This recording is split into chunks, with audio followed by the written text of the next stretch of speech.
করছেন। আমরা আসলে আজকে এখানে দাঁড়ানোর একটা উদ্দেশ্য হচ্ছে, আপনারা জানেন দীর্ঘদিন ধরে আমরা একটি আন্দোলন নিয়ে কাজ করছি। সেটা হচ্ছে 2012 সাল থেকে চাকরিতে প্রবেশের বয়সসীমা যাতে 35 করা হয়, অন্তত 35 করা হয়, সেটার জন্য আমরা দীর্ঘ 12 সাল থেকে আন্দোলন করে যাচ্ছি।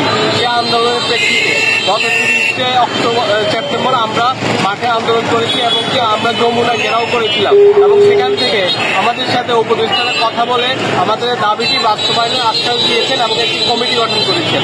সেই কমিটির প্রেক্ষিতে আগামী 1 সপ্তাহের মধ্যে সেই দাবিটি বাস্তবায়ন করে দিবে তারা। কিন্তু আমরা যেটা বলতে চাচ্ছি সেটা হলো 2012 সাল থেকে আমাদের দাবিটি ছিল ন্যূনতম 35 করতে হবে। আমরা এখনো আমাদের দাবির মধ্যে অনড় অবস্থানে আছি। আমরা চাই, আমরা এই কুমিল্লা জেলা থেকে মানববন্ধনের মাধ্যমে জানিয়ে দিতে চাই যে আমরা 35 বছরের চেয়ে একদিনও যদি কম দেওয়া হয় সেটা আমরা কোনোদিন মেনে নেব না এবং এর বিরুদ্ধে আমরা প্রতিবাদ আবারও মহাসমাবেশ ঘোষণা করব। এটা হলো আমাদের চাওয়া এবং আমাদের চাহিদা। আমাদের ছাত্র সমাজের প্রত্যেকটা ছাত্রছাত্রী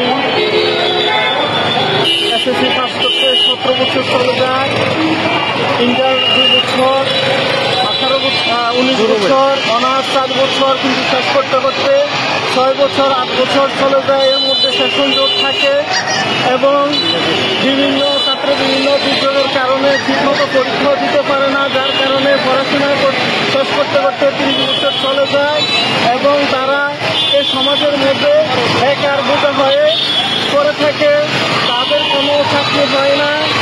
অতএব আমরা চাচ্ছি যে বয়স যদি 35 করা হয়, প্রত্যেকটা ছাত্রছাত্রী পরীক্ষার জন্য প্রিপারেশন নেবে এবং তাদের কর্মক্ষেত্র সৃষ্টি করবে। তাদের দক্ষতার মাধ্যমে যদি বয়স না বৃদ্ধি করা হয় তাহলে এদেশে অভাব অনটন হ্রাস করবে এবং প্রত্যেক ঘরে ঘরে মানুষ বেকারত্ব থাকবে।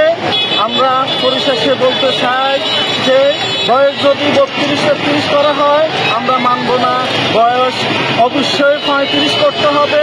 এটা আমাদের ছাত্র সমাজের দাবি, এটা অবশ্যই বাস্তবায়ন করতে হবে। আল্লাহ হাফেজ। আমাদের সন্তানদের বয়স 35 বছর করার জন্যই আমরা এখানে নিবন্ধন করতেছি, যেন আমাদের সন্তানদের চাকরি হয়। এই জন্যই আমরা এই মানববন্ধন করতেছি, কারণ করোনার কারণেই আমাদের সন্তানদের চাকরি হয় নাই। আমরা সন্তানদের অভিভাবক হিসাবে আমরা এখানে আসছি, মানববন্ধন করতেছি। এটাই আমাদের প্রত্যাশা, এটাই আমাদের দাবি।